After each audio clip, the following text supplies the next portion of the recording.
Hello, everyone. Good evening or good afternoon, depending on where you are. And welcome to tonight's MMM event. My name is Francesca.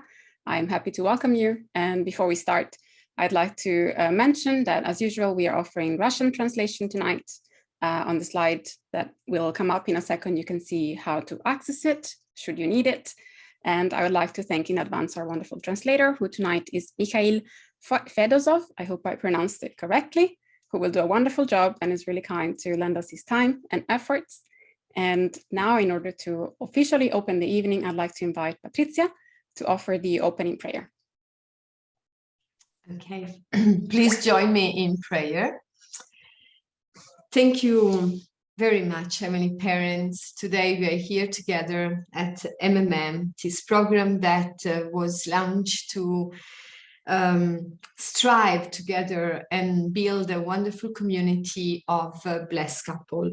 We really want to be so grateful that we can share, we can meet, we have this platform, even though it's online and we wish to be in presence so much, but we can really try to find the essence in any kind of guidance that we might be able to listen or to understand or to, I pray that something can really touch the heart of each one of us tonight, and you can be present as our best guest. We really invite you, Heavenly Parents, to be in this short meeting of MMM, that you can give inspiration to Daniel, which will be the main speaker, and he will talk about understanding the essence of your spouse, and such an important topic. And please be with us, please guide this MMM program and help us to be connected as one community centered on you.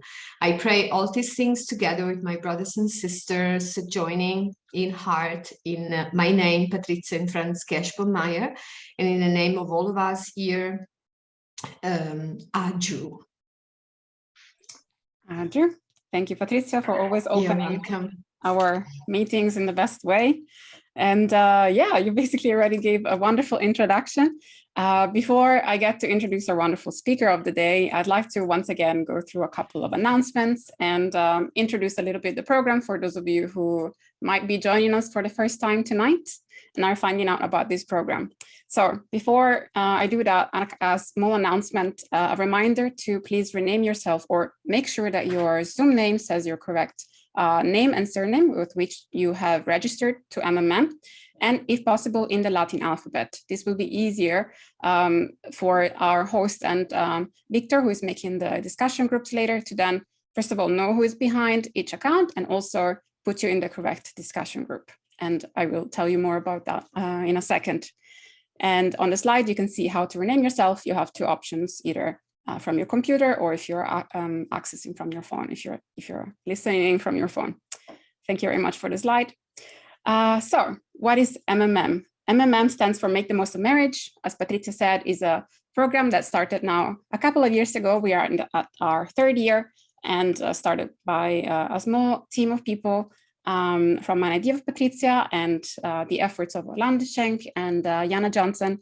And this small group of people is trying to put together a more or less monthly online event since 2 years now is the third year, with different speakers, different topics every time, to offer to blessed couples from all over our region of Europe and the Middle East, and also abroad, if they'd like to join us and the time allows it, an opportunity to listen to some content and to share with other couples in similar circumstances in order to establish new relationships, of friendships, of community, and build this Heavenly Parents holy community that we're named after. And so this is what we're going to do today. And this is the small team that is behind this project. I'm sure you already, if you've been here before, you already seen us or heard about us. And I'd like to shout it out because you get to see me, but I'm not the only one putting this up. I couldn't do it without the wonderful people in the picture. So I'd like to mention them as well, because they're doing hard work behind the scenes. So from left to right, we have Abigail Iverson, and Victor Stout is also helping us. As I mentioned, he's making the teams for the discussion groups later today.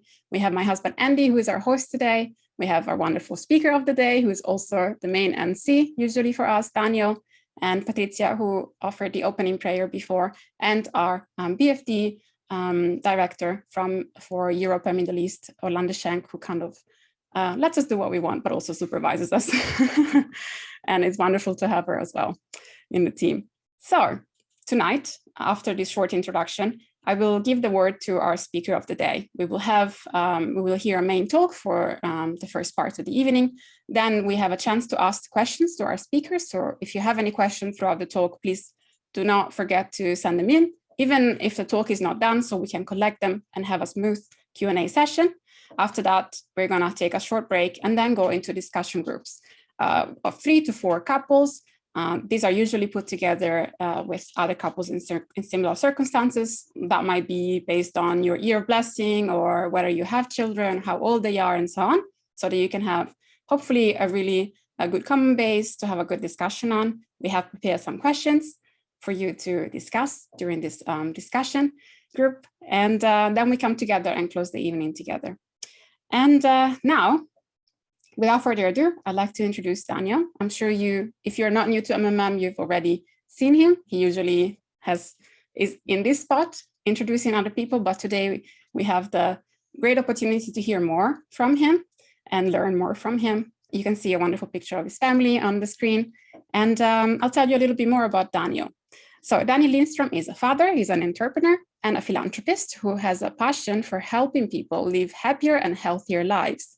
He holds a bachelor's degree in psychology from Stockholm University with a particular focus on positive psychology. Today, he runs his own health food company, selling superfoods to the UK and international businesses as well. Daniel is passionate about purity and relationships and has helped individuals in these 2 areas for several years. He has supported individuals and couples one-to-one, and as well as put on programs, just like the marriage course that he often recommends in his local community. And today he's going to be sharing with us, as Patrizia said, about understanding the essence of your spouse. So without further ado, welcome up, Daniel. The screen is yours. Thank you, Francesca. Hope you can hear me okay. Fantastic. Nice to see you all. Yeah, as Francesca is saying, I'm used to being the MC. Francesca was asking me before if I could, who's going to do the final prayer of the evening, which is usually the speaker. And I was thinking about that, but then I realized I'm the speaker this evening. So that's been solved. So I'll be speaking this evening. Great. So I'm really excited to be here. It's really nice to see you all. I obviously have been hosting MMM quite many times, and often, I have a chance to say something and contribute in the discussions with the different speakers, and obviously speaking with some of you after the events or in the local community or anything like that. So, but I'm very excited to have the opportunity to speak a bit longer and speak on a topic that I felt was relevant, or something that has helped me personally in my relationship, and also something that I picked up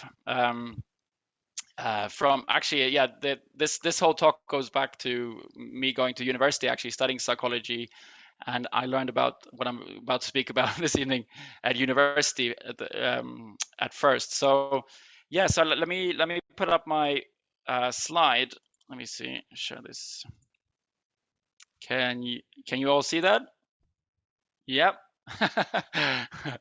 We're live. That's fine. So understanding the essence of your spouse is the topic of the evening. So, and specifically, I'm going to be speaking about something I named essence values. I chose that because I feel like that's really what it is. It's not just values as the normal definition of values, but it's really your essence value.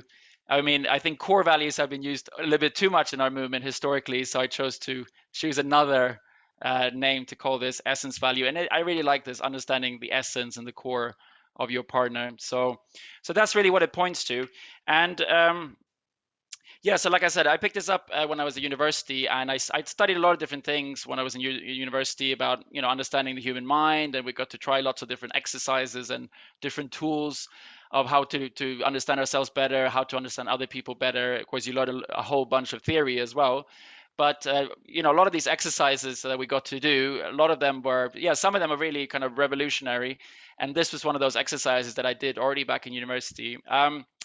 And why it was very meaningful to me was because this tool really explores, yeah, what are some of the most important things to you, not just, yeah, oh, I think that's, yeah, not just this is a little bit important to me, or I think you should do that, but this is really, I guess, the lens through which you see the world. It's really goes, it's some of the yeah, some of the things that control your life, the way you make decisions, the way you understand and perceive a situation, the way that maybe you know, the way that your spouse, you know, when you feel loved by other people, they control a lot of different things. I will go into it in more detail, but that's why it was very revolutionary to me, because by highlighting these for myself, even, you know, this is before I entered into a relationship, it changed the way I looked at my life, and also the way that I made priorities, and yeah, and it kind of changed. Yeah, it was a fundamental shift in my perception and view, basically. Um, so then obviously I've been married for over 10 years, and as in any relationship, you go through good times, you go through medium times, you go through tough times, and also what comes up in most relationships, you know, some things you sort out, you find compromises, you find solutions, or you do come to understand more deeply what's important to your spouse and or what works for your family. But there's certain things, and I think this is like the promo that I put out for this event, is that sometimes we tend to have the same fight over and over again, and you fall into the same trap about the same thing. And it could be all sorts of things. It could be money, it could be faith, it could be the kids, it could be, you know, your mother. It could be all sorts of things. And you send, you know, you seem to, you know, either your spouse or you seem to be stepping on the other's toes, and like I said, you kind of spiral into the same cycle of conflict. And and um and obviously Emma and I have been no exception, really. So we've had a few different you know, same fights over the years, and I guess I'll share one of those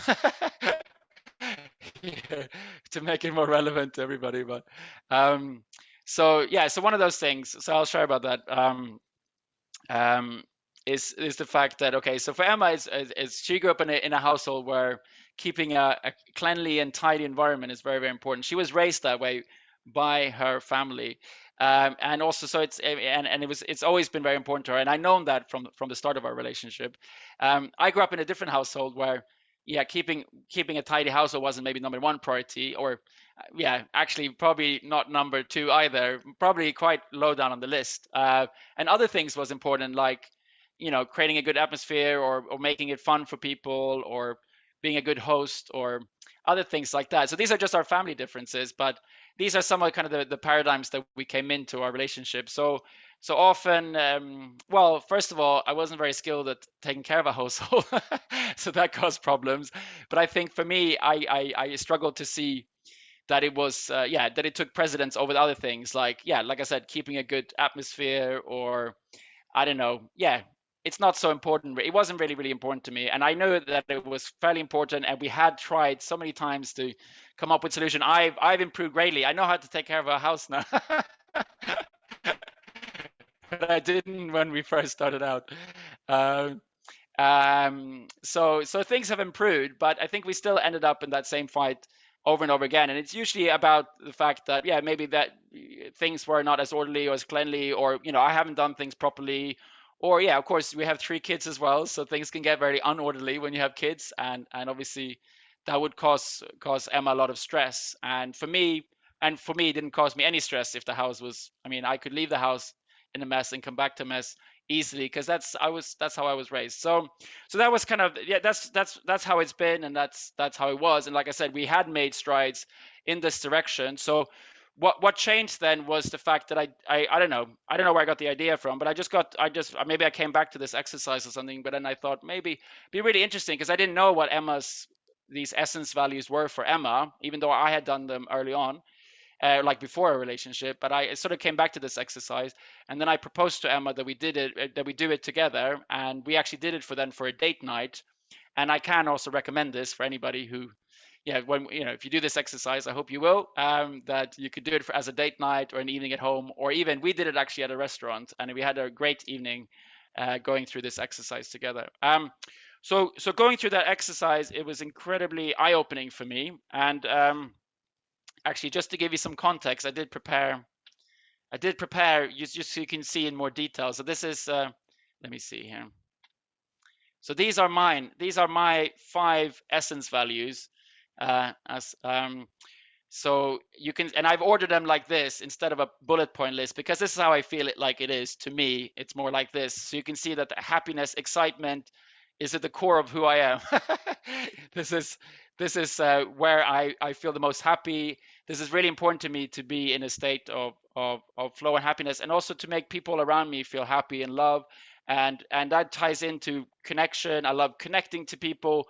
I love people. I love being close to people and including people. And also, like Francesca said, one of my things, one of my goals for my life is to increase the happiness and health of other people. So this comes into it. And then you have some other, obviously family is really, really important to me, and to a point where it's, I can't really function very well without my family. My family is is part of me, like in my essence, and I couldn't go away from that.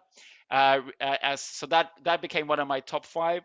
And then you have adventure, which ties into the excitement part. I love doing doing new and exciting things, and yeah, for me to, yeah, I like listening to new music. I listening to new things. So I do have a need for experiencing new things, maybe more than some other people. And the final one is impact. So having an impact on the world, making a difference. I have a company that sells health foods. I named the company Impact Foods because we provide health foods for people.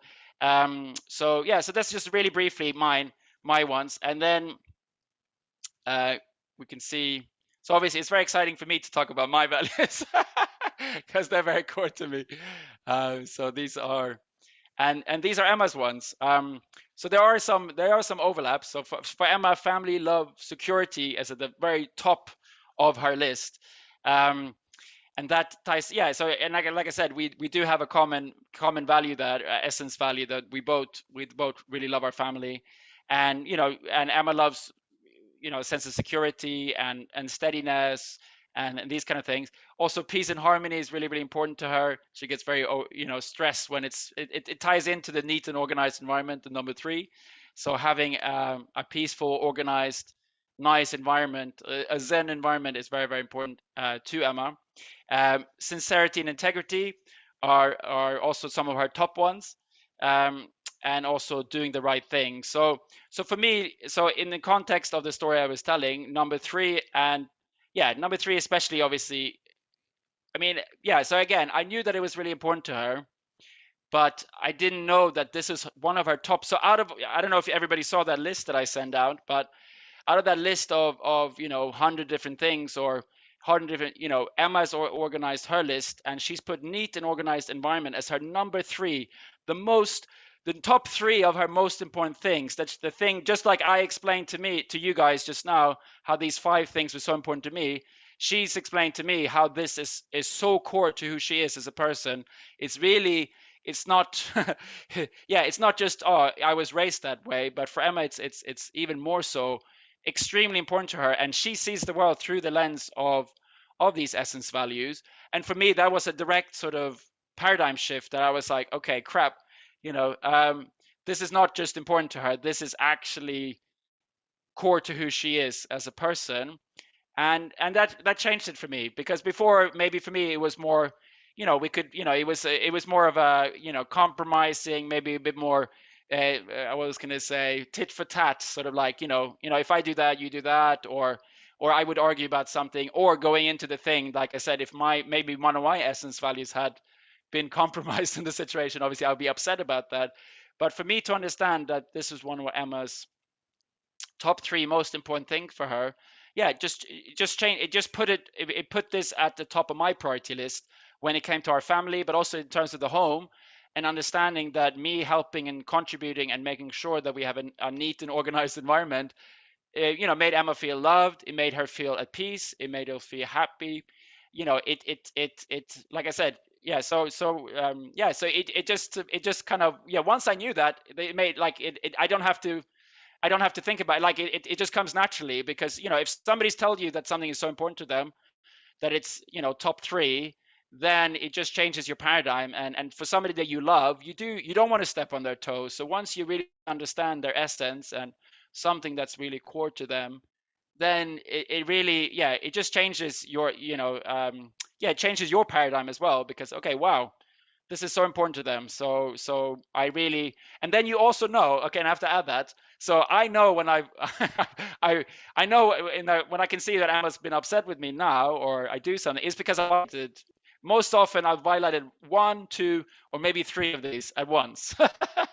so so then it's very clear to me, okay, crap, you know, and then so then you can obviously, yeah, obviously then I can empathize a bit more, I can understand, and I also see where I stepped on her toes much quicker than I would have not have understood that. So you can all see probably how this can really help you in your relationship. By understanding these essence values, you can really come to understand your spouse much more deeply. So yes, so I hope that was a good start.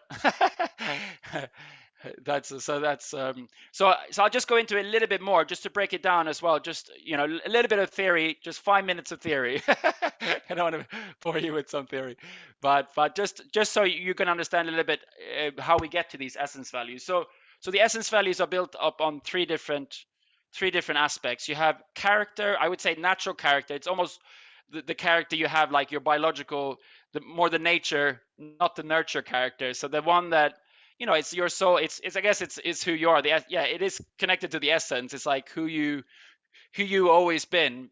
So that's one aspect. It's almost the, yeah. So it's almost the, yeah. It's the aspect that's not affected by environment, experience, or like the other two, upbringing, experience. It's that other part, which according to psychology accounts for about 50% of who we are. So maybe that's true. I don't know, but according to the theory, anyway.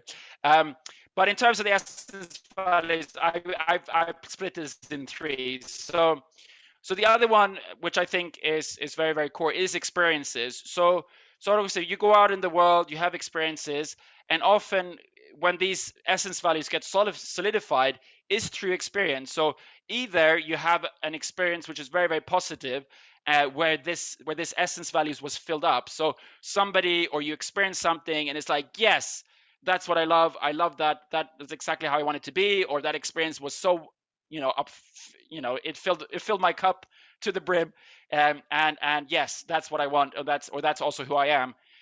So it could be a very, very positive experience, or it could be a very, very negative experience. So, and that's when, like I said, we come out in the world, we have experiences, and so you have an essence value. You already have an essence value, I would say. That's, you know, something that you hold dear, that's in your soul or in your essence, and then you meet an experience, you have a trauma, or like I said, in relationship, you might experience somebody violating that essence deeply, and then it solidifies it to you from that experience. It makes it clear to you, actually, you know, somebody, it could be, somebody hurt me, somebody was dishonest to me, and it hurt me so badly, and to my core, and I could never really recover from that. And that experience itself might be, for somebody that had a negative experience where people were dishonest and they were hurt so deeply that they could never forget it, and they still remember it, or it's almost reminded. So that's obviously almost like a trauma. But even then, it was then clarified to them that honesty, it's really, really important for me to be honest, but also I expect and I want people in my environment, people that have a relationship, to be honest with me.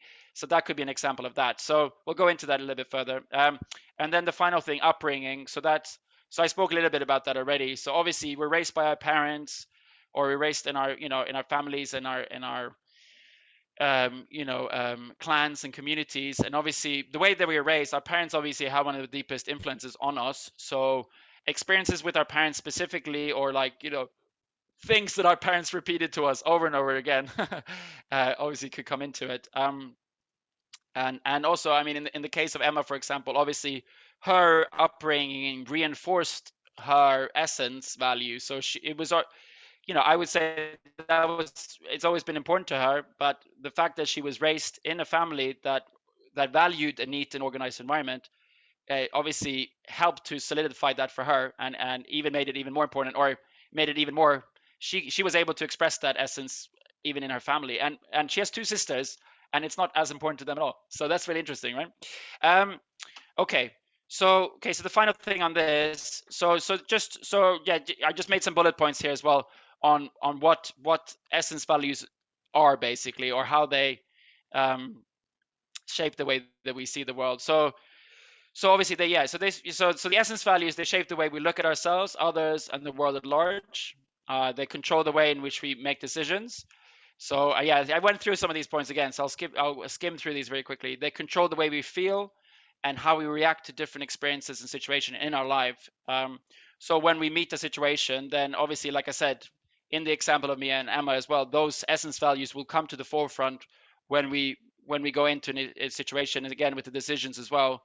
When we look at a decision, we will always see them through even though we're not aware of it, we'll see it through the lens of our essence values, because those are the things that we hold most dear and are integral to us.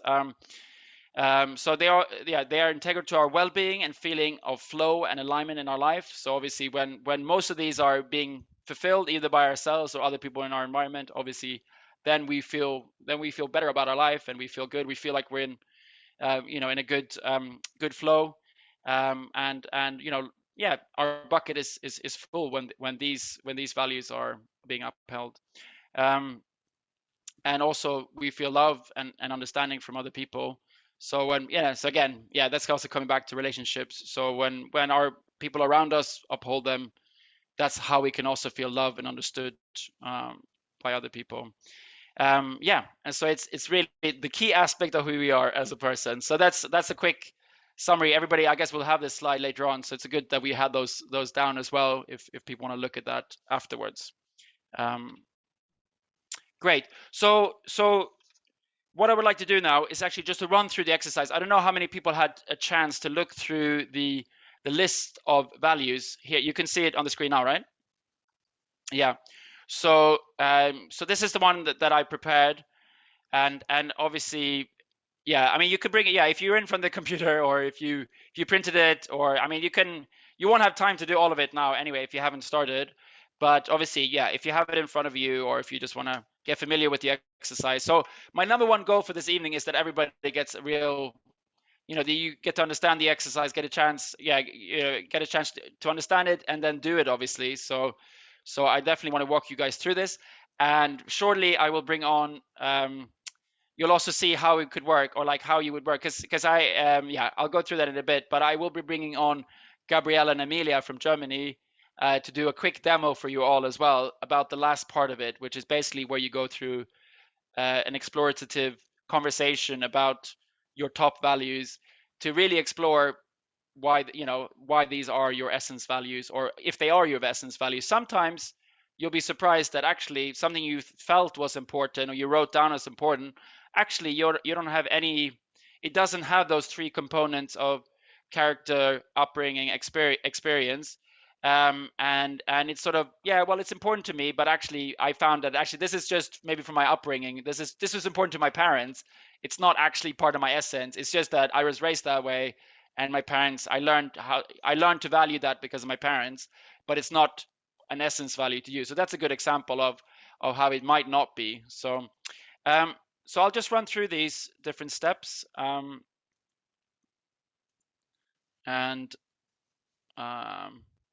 download the list of values. So so I got that one on. So the first thing you do then is what I recommend to do here is with these ones is obviously to go through all the ones that you don't feel anything on. So you just go through them. They don't really mean anything to you. They don't really speak to you. They don't make sense. Sort of just go through this whole list and just cross out a whole bunch that just don't really speak to you. So obviously now you already know sort of what kind of values we're looking for. We're looking for something that's really important to you. But it's easy because there's so many. It's easy just to cross out a lot of them first as step number 1. And then okay, let me go through here. And then obviously you go through the ones that you have left, and then you can rate them. So you can do that on this document. Obviously you can rate them from 1 to 10. So out of the ones that you've left, you just go through them and then you reflect just yourself how important this is to you.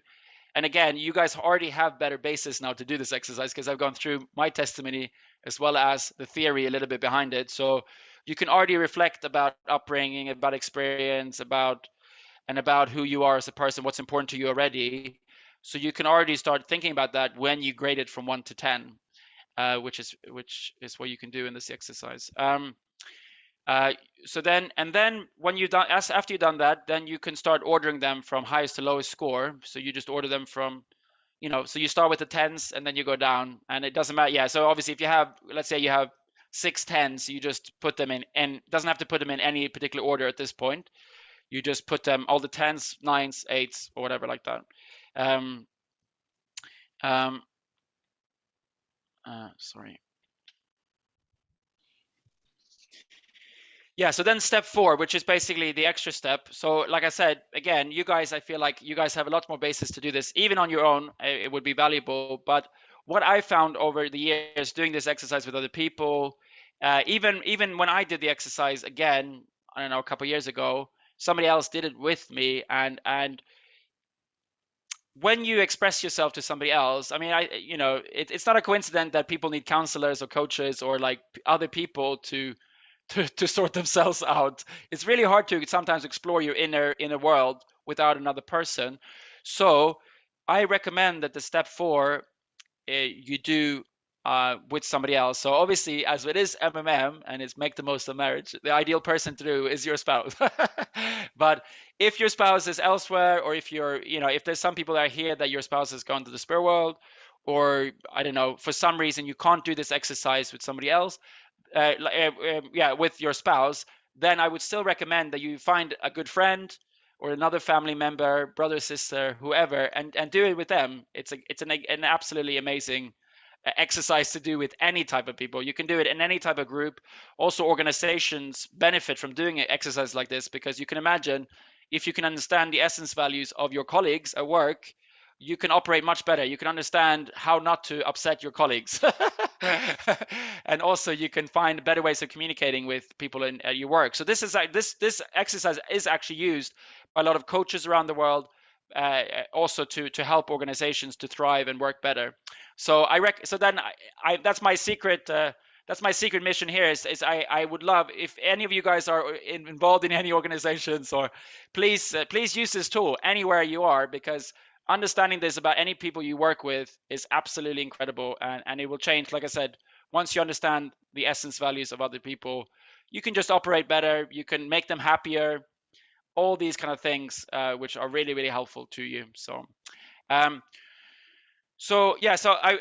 instead of going through these questions, so I put some questions down here which you can use. So like I said, it's more of a conversation. It's about understanding and asking the other person questions. But these are some of the questions that I would typically ask in this kind of situation.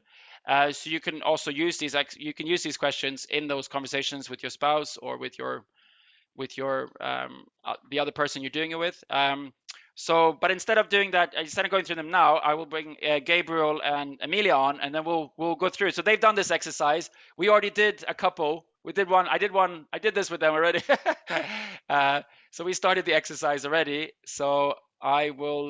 We'll continue that. I don't know if you guys have had a chance to do it in between, but oh yeah, are you here, Gabriela and Amelia? Sorry. Yes, we're here. Hi. Fantastic. How are you guys doing? Good. We're okay. Fantastic. Let me just change, if I can change to, yeah, I think I can see you guys. I think it's on. I have my PowerPoint up, so I'm seeing mostly my PowerPoint, but I can see you guys well. Great. So did you guys have a chance to do any in between, or not that I was asking you to, but yeah.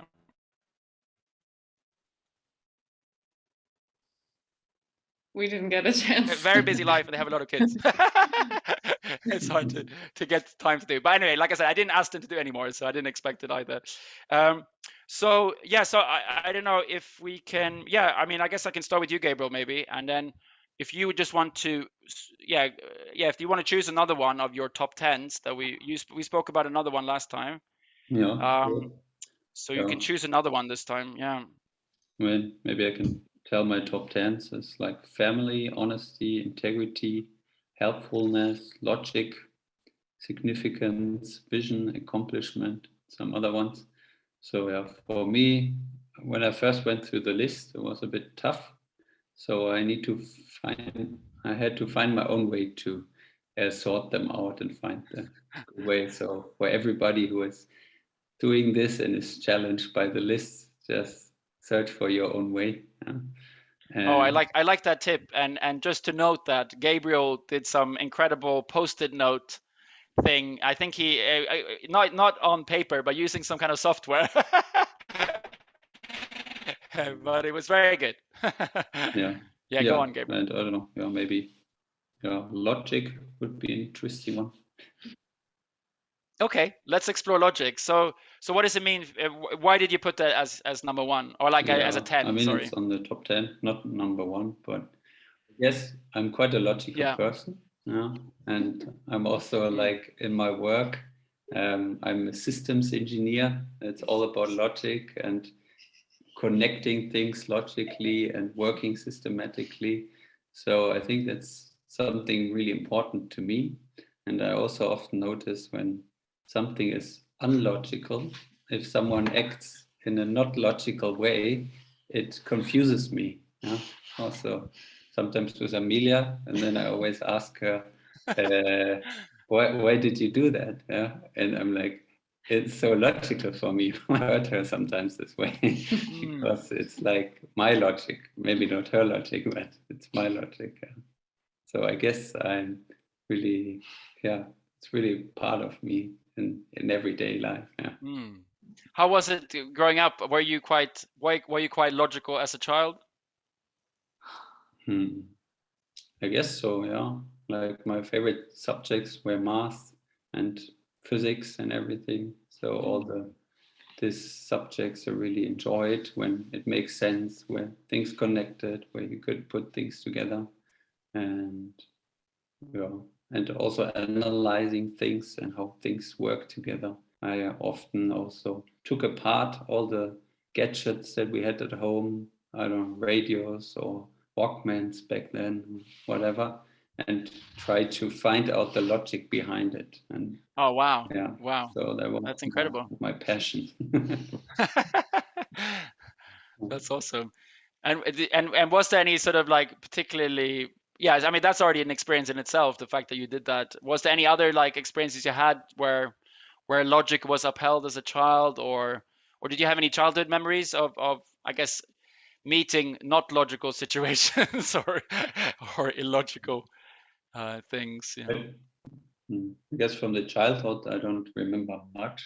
It's just now, maybe from work and also Corona rules right now. They're sometimes also not very logical, I guess, at least in Germany. Yeah, in all countries, I must add. They haven't always been logical.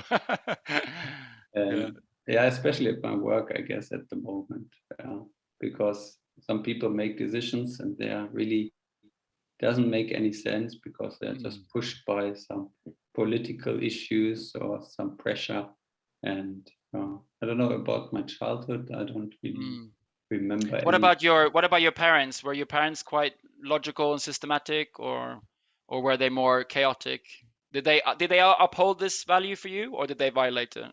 Mostly.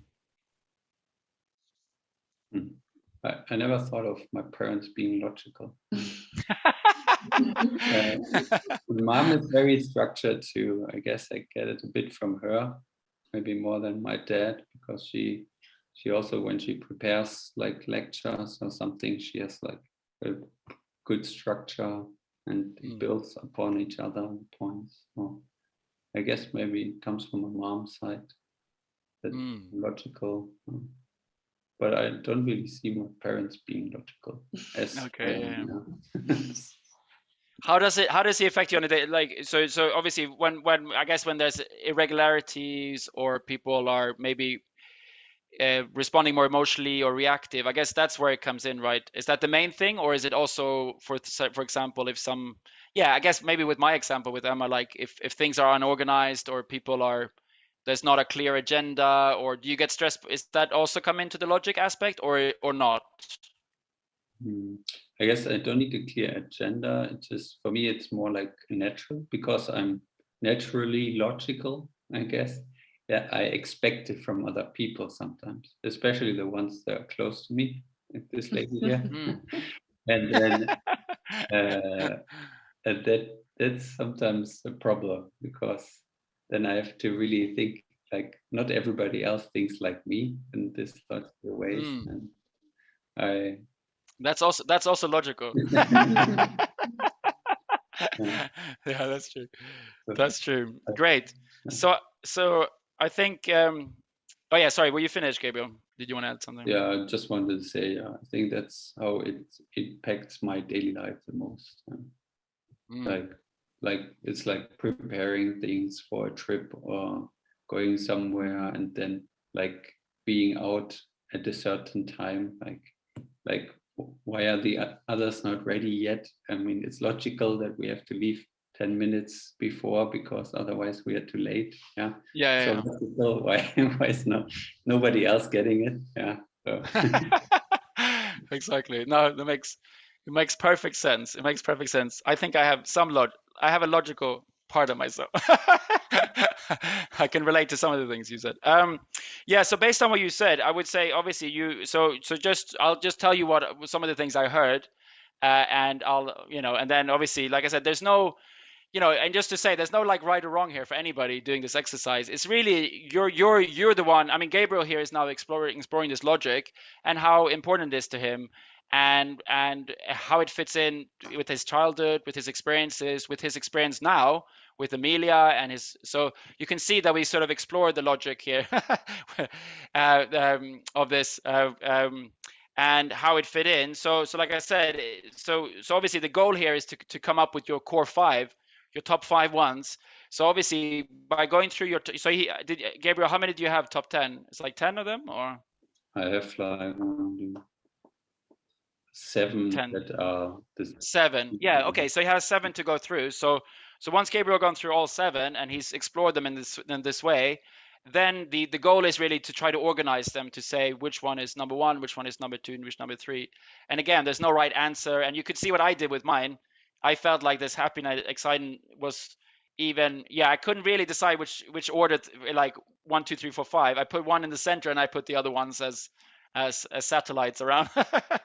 So that's the way I felt. So like I said, there's no right answer. It's more about exploring this. So, but what I was going to come back to you, Gabriel. So so obviously, I mean, what I found interesting was obviously you talked about your childhood, the fact that you did break things to find out how they worked, or like put them apart to put them back together to understand them as a child. Also, you had maths and all these. I mean, the subjects that you enjoyed in school were mostly logical subjects. You mentioned about obviously how you can, it gets you in trouble. It's a cause for conflict between you and Amelia, because obviously you see things very logical, and she might not be as logically prone as you. Like as it's not as core to her as it is to you. So I mean, all put together, it seems like it's definitely somewhere in the top anyway for you. And I would not say that it's not an essence value anyway from where I'm sitting. But like I said, it's not for me to decide. It's for you to decide. So yeah, so that's interesting. So should we go over to you, Amelia, then? So do you have one that you want to go into? Yeah, I have a lot of top ones. But I thought what would be maybe interesting is to go into empathy. Empathy is very important for me. Fantastic. What does empathy mean to you? Just as a word, when you saw it, or what does it mean to you? It's like it's trying to understand the other person, to see from their perspective, and to show feeling for that. I think it also ties into forgiveness as well, especially when, if there's a conflict, then to show forgiveness. Okay, fantastic. And how does it show up in your day-to-day life now, or like is it something that you sort of expect for other people, or is the fact that you feel like it's really important to give other people an empathetic ear, or that kind of, or how do explain how it shows up in your day-to-day life, I guess, or for you. Yeah, I think, like Gabriel said, especially people who are close to me, I hope to experience empathy from them. Completely unempathetic and cold-hearted, I think that would be okay, maybe cold-hearted is not, they're maybe not necessarily cold-hearted, but just not as feeling, then I think it would be, maybe a little bit harder for me. And I feel like it's also something I really want to pass on to my kids. Some are a bit more empathic and some not. So if I see like one is crying and the others don't care, for me that's not really okay. Like I feel they should show some compassion. And also, it's also an interesting dynamic between Gabriel and I. What can I say? I don't know what to say about it, but like, for an example, it kind of ties into his logic value. Like one thing that would happen, for example, is in the fridge we have so many Tupperwares of leftovers, and then sometimes I will cook a whole new meal and not use these leftovers. And then Gabriel's like, why don't you look in the fridge? Like we've gone a few days with these Tupperware in the fridge, and then they eventually might go bad. So anyway, it's hard to explain my logic, but I hope that when I do, that he can feel some empathy for my perspective. I think, I have some idea in my head, like I want to create a nice meal, and those Tupperware, whatever those leftovers were, just wouldn't fit to it or something. And so if I understand correctly, you're in that situation. Okay, so Gabriel comes in with the logic, which we've already learned about. So he's saying logically we should use up these leftovers, right? But then you haven't used them up in the meals because they didn't fit with the meal, and then he gets upset maybe that they're going to waste. But you feel a bit like he's attacking you, or he should be maybe understanding the fact that you made other decisions, or like just listen to your story. Is that correct, or did I get something? Yes, like I understand his logic totally. But just to have understanding, I think, for what like my intention is. And I think, it's just for me really important. Like forgiveness is also just so important for me because like if something bad happens, I know most of the time we aren't doing it on purpose. And so for me, it's like, I think it comes more natural for me to forgive whatever happened. And this was also kind of sometimes a conflict, because maybe if I was somehow part of the bad thing that happened and what happened didn't look so logical, this value could really create conflicts between us, because for me it's like we should forgive each other, but then often this forgiveness didn't flow so fluently on both sides. This is more in the past, I have to say. Like now it's much better.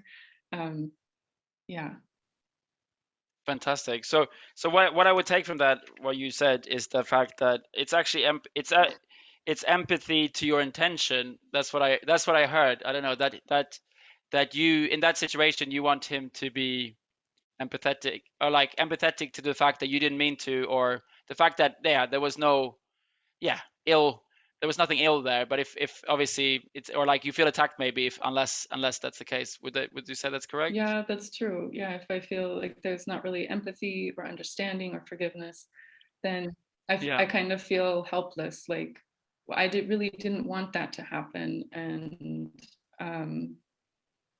yeah, I guess also I don't like conflict generally. Like I want everyone also like you to be happy. And so if there is some sort of anger or upsetness, yeah, I want to make it better. But then, yeah, if we can't forgive each other or understand each other, then I don't really know what to do next. Like, because for me, that's kind of solving. It's like, okay, I forgive you, or I'm sorry. And so then we can take the next step. And also I try to teach my kids as well, like often accidents happen. And yeah, sometimes it's just really not really my, just say sorry anyway, because what do we feel and want them to express that. And then, because the other person might be mad at them, even though it wasn't really their fault. And so, so if they say sorry, then the forgiveness can happen, if that makes sense. So did you list? Yeah, it makes sense. So did you list, is forgiveness in your top 10 as well? It is, just out of but interest. It wasn't on was the that list. I don't know. Yeah, and a great. I'm really happy you brought that up, though, Amelia, because I'm going to add that to everybody. If you do, when you do this exploring and you do find actually some other word or just, oh, you know, where's that thing that I feel is so important to me? It's not on the list. Then obviously you know, again, there's no right answer. You're, of course, you know, you can add that, or you can change some of the, you know, you can find a synonym, what do you call it? Synonym to that word as well. So yeah, so that's absolutely fine. So I think I could probably we could probably delve into that one even deeper, but because of time I don't think we can continue. But what I would say is that on that one, I think you and Gabriel could talk about maybe how that value also connects back to your childhood, your upbringing with your parents, and also maybe some experiences where there, you know, either was upheld or violated, like from your and seeing. But to be honest, based on what you said and how important it is to you, and the fact that you're raising your kids this way, and all the things that you did say, it's obviously one of your, it feels to me that it's definitely one of your top ones, and it probably is one of your essence values. But like I said, we didn't have time to go back in time here a little bit. So it could be valuable for you to do that a little bit, but I'll be very surprised if that one is knocked off the top. I would. So yeah, so thank you both of you for doing this, and yeah, maybe can we give them a little kind of Zoom applaud like this or something? Thank you. Thank you guys, and yeah, I'll speak to you guys soon. Fantastic, great. So I hope everybody enjoyed that, listening in a little bit like that, a fly in the wall, and how it could sound. And as you can probably hear as well, you go, even the conversation you have with another person about these, something that is very, very, have such fantastic conversations with people, because you can really learn, you know, instead of talking about the weather or, you know, just what you did this weekend, you can actually go to the core of another person and really come to understand them very deeply. So even just personally, I really enjoy having these conversations with anybody. But like I said, it's very, very useful for your life as well. So Francesca, I don't know how we are on time and things like that. I'm conscious of time as well. But I mean, I don't know if we need to do a Q&A now, or we can go into the groups and then we can have the Q&A afterwards or something. What do you think? Yeah, we have a couple of questions. If we could answer them now, then yeah. I'll let you lead this. All right. Well, then, first of all, thank you very much, Daniel, for this presentation. And thank you also to Gabriel and Amelia, as you said, for participating in this demonstration. I hope it's now clear for everyone who did the exercise beforehand how to continue with the next steps afterwards in private. And thank you, Daniel, because I think I was wondering myself, even though we talked about this topic beforehand, once I actually did the exercise, what really they should be, the essence values. And I think with your examples and definitions, it's a bit more clear that they are those things that influence the way you see the world, and those things that if compromised, they upset you, I think. Because as you said, some things might be important to you, or you know they should be important to you, but maybe they don't upset you as much if they end up being compromised or somebody steps on your toes in that way. Exactly. Or it might be that somebody close to you, it's important to somebody else. Even with your spouse, actually, some of the things that are important, you know, it could be something it could be an essence value, but it could just be something that's important to your spouse, and now it's become important to you, but it's not your essence, but you still you still think it's important because of somebody close to you. It becomes your identity. Like we value this thing, but maybe I personally don't get upset if it's not. Okay, and yeah, I understand. I think exactly correct. That's what I'm trying to say. Yeah. Awesome. I think like Amelia, I also have many number 10s, kind of like a dozen of number 10s. So I'm looking forward to you narrowing that down. And my first question would be, I really like how you shared both the picture of how your essence value looked like in the slide and how Emma's look like instead. You know, yours is more like an organic kind of shape and hers is more like a bullet point. Is there a certain number of values that you would recommend should be? Of course, as you said, it really depends on you, how you narrow it down, which ones are important. Is there a number, like, would you say a dozen is too many? Yeah, I mean, okay, but the hardship with 12 obviously is that it gets, I mean, I think you can still do the 12 and you know, try to organize them from 1 to 12 then, but then hone in on the top 5. So like, you can, okay, top 5. So actually, so I'm showing that I can't even remember mine if I had 6, 7, 8 or something. I know I did actually, I do, but it's been a while since I looked at them myself. The other ones, I know these 5 because those are my top. But for example, on my phone, I have Emma's top list, and that's I think it's 10 or it could be 12 even. So I have her organized list of her top ones. So if you have 12 in the top 10, or like to have 10s, then you can keep them there. And obviously, so, and of course, there's, like I said, there's no right answer. It's not like you're not allowed to have more than a certain number. But I think it's really, really important to try to organize them in order of importance, because like I said, I mean, so for example, with Emma and I, when I saw her list initially, I saw the full list and she hadn't organized it yet. But then when she put that neat and tidy environment as number 3 out of her whole list of her core 10 or 12 that she had, and she put neat and tidy, that, like I said, for me, that just hit home. I was like, oh, she's prioritized this over all these other things. They're also super important to her, but she thinks these are her top 3 or top 5.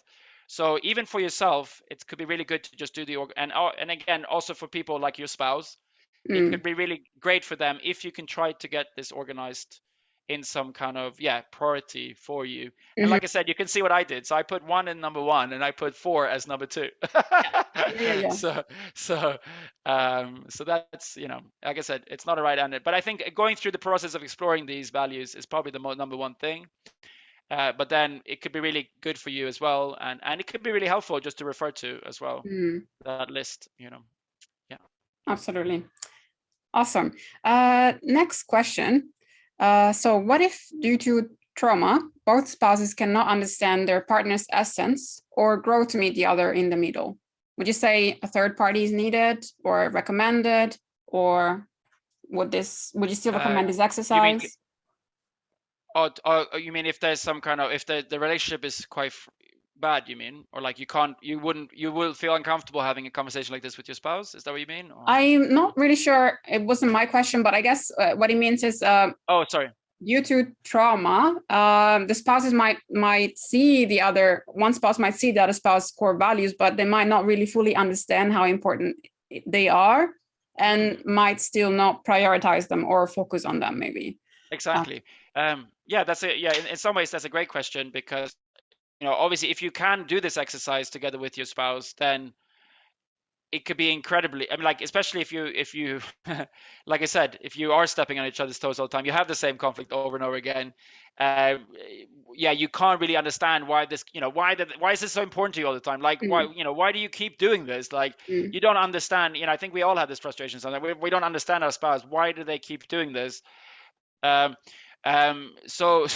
actually doing this exercise might just, it might give you some incredible insights into your spouse, and then and by going back into their childhood, by talking about specific experiences through their lifespan, and also by understanding that, and also, like you said, organizing these values in order of priority, and then you can see, actually, this is number 3, or this is number 2, this is number 1.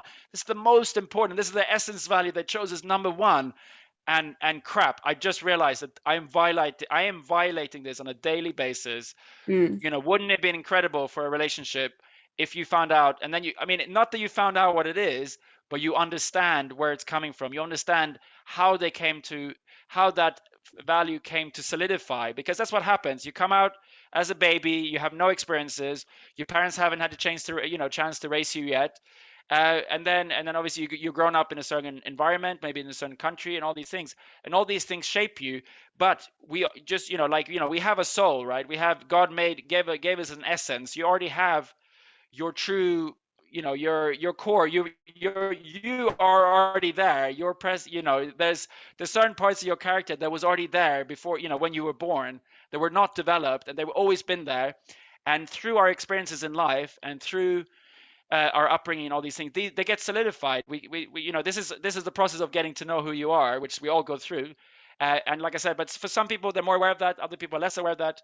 But again, sometimes it's really hard to communicate to somebody else. Like, exactly why it's important to you, because you're with yourself all the time. And you get, like I said, if somebody violates that, you get really upset. So of course, it's important to you. But when you do this exploring, and obviously have this with your spouse, then they can come to understand how through your life, from childhood up until now, how the experiences in your life has solidified these values to you, and they've appeared. You've gone through this experience, and then you'll be like, yes, now I know why this is so important to me, or I went through this really bad thing and it was terrible. And then, since that day, it's a classic thing that people would say, I've always been like this, or this has always been important. I've never done that ever again because of that, because this is so important to me now. So, but that was already there before, because, something in you was violated. Or again, very on the positive side, I go back to the bad experiences, but let's talk about the positive as well. You've had a really incredible experience with somebody or somewhere, or something happened to you, and you're like, yes, this is what really makes me happy, this fills my bucket, and then you can share that with your spouse. So that's kind of that's so, yeah, to answer the question, yes, it would be awesome if you could do it. But if you can't, somehow you can still do this by yourself, or just find somebody. If you feel like you wouldn't be able to have this conversation with your spouse, then you can have it with somebody else. And I will actually, I'll have to say it now anyway, but also there will be a chance to reach out to me as well. I'll share my email and also phone number. And obviously, if you need some help and assistance, we can talk about how I can maybe help you to go through the exercise as well. So yeah, we'll come back to that at the end.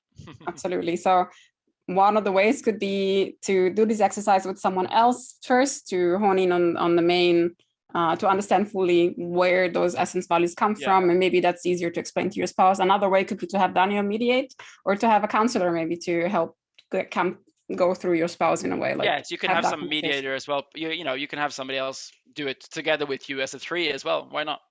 Yeah, kind of like the exercise you showed, the demonstration. I guess. Exactly, like I did. Exactly. Yeah. Correct. Yeah, that's true. You can do it that way as well. That could be a way, and we'll share some resources. We'll share, as Daniel said, his contact and some other contacts at the end as well, if that's your situation, so that this exercise can help your couple and not bring up, in a way, an opportunity to argue without any positive outcome. All right, we have a few more questions, but we're a little pressed for time. So I would say let's go through the questions that we have prepared for the discussion groups, and then we take a couple of minutes of break. We'll have a shorter break than usual, so we can go into discussion groups and come back. If there is more time, we can have a couple more questions. Otherwise, we'll pass them on to Daniel. And as he said, he's happy if you guys reach out to him and give you a private answer, in a way, if you have any more questions on this topic. So Daniel, if you could stop sharing the screen, then we can share the slide with awesome, thank you, with the questions that you prepared for everyone. So the first one is, of course, to always introduce yourself briefly. And then the next question is, what is a value that you have come to notice is important to your spouse? So whether you have done this exercise or not, as Daniel said, the values are made by different things, like our bringing, our experiences, or our character. You might have noticed something that is really important to your spouse, or when, I don't know if Daniel, you want to explain this further, but when you don't kind of keep it up, your spouse might react negatively. Another question is, how have you overcome some differences in your relationship? How do you think this exercise will impact your relationship, or how it has already done it if you've done it in the past? And what stood out to you from the talk?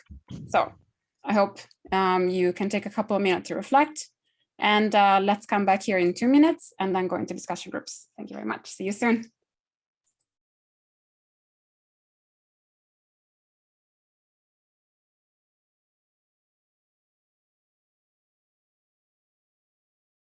All right.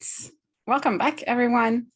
I hope you had a good discussion group session. We hope you met old or new friends and could answer some questions or otherwise chat about the topic of the evening and had a good experience. We'd love to hear your experience in the feedback form later, and we will pass it on soon. But now we come to a closing, and before we say goodnight, I'd like to mention a few announcements, and maybe I know Daniel would like to share some more about an opportunity to reach out directly to him. So I'd like to give the word to Daniel before we do the closing remarks and closing announcements. Are you back, Daniel? There you are. Back to me. Great. Okay, I'm happy I get the chance to say something more. Yeah, just because a few things came up, and I was in the discussion group, and just a couple of things came up really quickly. So is it okay if I just I'll mention those ones? Please go ahead. Please. Some of those ones as well. Yeah. Yeah. So we just discussed all we said a lot of different things, but also some of the things that were flagged up was obviously that I don't want this, we human beings are extremely complex, and obviously this is one tool that can help you explore essence values, and which is one aspect of who you are as a person and all things like that. But obviously, you have all the other things, parts of you as well. You need your daily needs, your dreams and visions, your the things that you love to do, your hobbies, all these other things. So obviously, and also in terms of like solving all this won't like automatically solve all your problems. Like we still have to grow, we still have to learn certain skills maybe, or we might have to learn to communicate better, something like that. I mean, I guess a lot of you have been to other MMM events, or you've done the marriage course, and so anyway, I think you guys all know this, but I just felt like it was good to emphasize that as well. And I think we just brought that up in the group as well, and also the fact that you rub off on each other. So for example, you can learn, I mean, this is obviously what's happened in effect, is that certain things, you pick up things, just because it's not your essence value, you can still pick up life skills from other people and their essence values, and just because it's not your value, it doesn't mean you have to reject it. But if anything, you can also learn very much from other people's from learning why it's important to them. You can rub off on you, and you can also become better at those things. So yeah, I just wanted to add that as a parentheses kind of thing. Yeah. Okay. So then I'm just gonna say, so in terms of reaching out to me, so I guess we'll have it in the chat maybe. Yeah, we'll share the slide. There it is. Yes. So this is my personal email, and that's my phone number. So if you need a little bit more assistance, I mean, you can reach out to me. And I don't have like a set, obviously I haven't given a talk like this, so I don't really have a set formula how I will be able to help people and things like that. But I'm really happy to answer all questions. And also, there might be an opportunity for me to help you more personally if you require that. So I will do that on a case-by-case basis. So if you reach out to me, we can have a conversation either by email or by text or on the phone, and then we can see, we can have a conversation about it, and I would love to help you, because like I said, my number one goal for this evening was for everybody to see the value of this exercise, but also for everybody to have a good chance of doing the exercise, and I want to facilitate that. So however I can help you, I'll try to do that. And so I'd love to hear from you if you need a little bit extra assistance. Great. And yeah, I think that's it. All right. I love coming to speak to you guys, and I'll be happy to come back. You'll see me as a MC soon. You will be back soon. Yes. Yes. Thank you, everybody.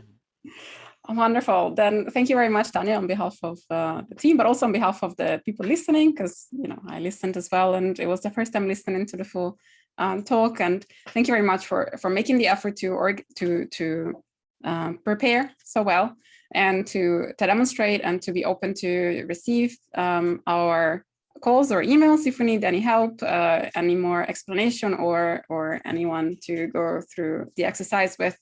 I think, as you said, we have so many topics in MMM and so many different speakers, and the kind of the core of MMM is that we learn from everyone something different, something that has touched their life, something they might be an expert in, or something that they are practicing in their marriage life and really they want to share because they see a positive impact in their life and they want to share with other blessed couples. So there is absolutely no pretense that this one thing is the core to the solution to all your problems, but some things might really be valuable to invest in. Of course, that also comes with investment. So thank you very much for sharing what has worked for you and Emma with us.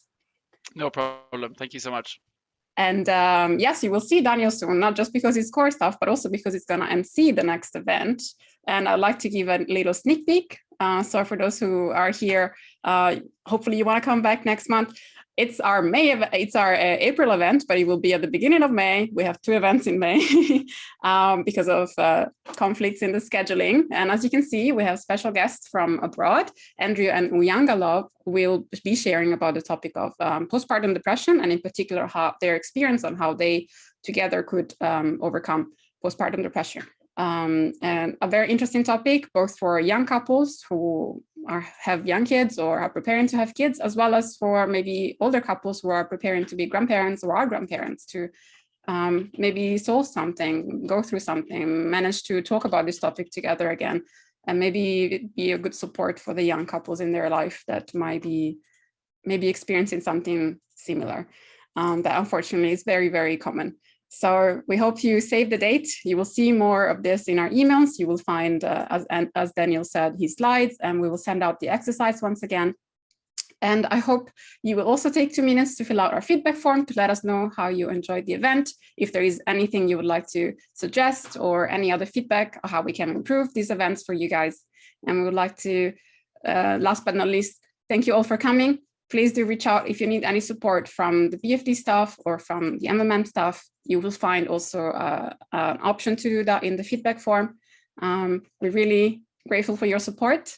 And yes, I would like to wish you all a good evening and see you all next week. Oh, sorry, closing prayer, that's true. Sorry, I was like, we're late, we have to go. But no, not before the prayer. Daniel, back to you, please close the evening with a closing prayer. Okay, fantastic. That's awesome. No worries. Okay, please join me in prayer. Dear Heavenly Parent, thank you so much for this evening, and thank you that we could be here together to learn about this topic of essence values. I think it's a great topic to explore, and I really hope that everybody could receive something from this evening from myself or from Gabriel, Emilia, or from anybody in their groups, or from our MC this evening, that they can be inspired to go through and do this exercise and to go deeper into who they are as a person, their essence, not only for themselves but also for their relationship and for their spouse. I hope that this exercise can be very inspiring for some people. It can be eye-opening for some. It can be even it can be healing for some couples to learn about this. So because truly understanding our spouse in their essence and really getting to know who they are more deeply, it will just lead to a much better relationship and just a compass for how you can navigate better in your relationship and make better decisions as a couple, how you can create a more beautiful and happy family life, and how you can also balance your interests and your hobbies, your everything in your life. These essence values you can use to explore that better and make sure that both of you can be fulfilled in the relationship and in your life. So I really pray that people can take this on board, and I really pray that everybody can have a good rest of the year. So I want to pray and report this in my name, Daniel Lindström. Bless Central Family. Adieu. Amen. Adieu. Now for real. Thank you once again, everyone. Have a good evening. If you'd like to, thanks everybody. Discussion is open, and otherwise, see you soon.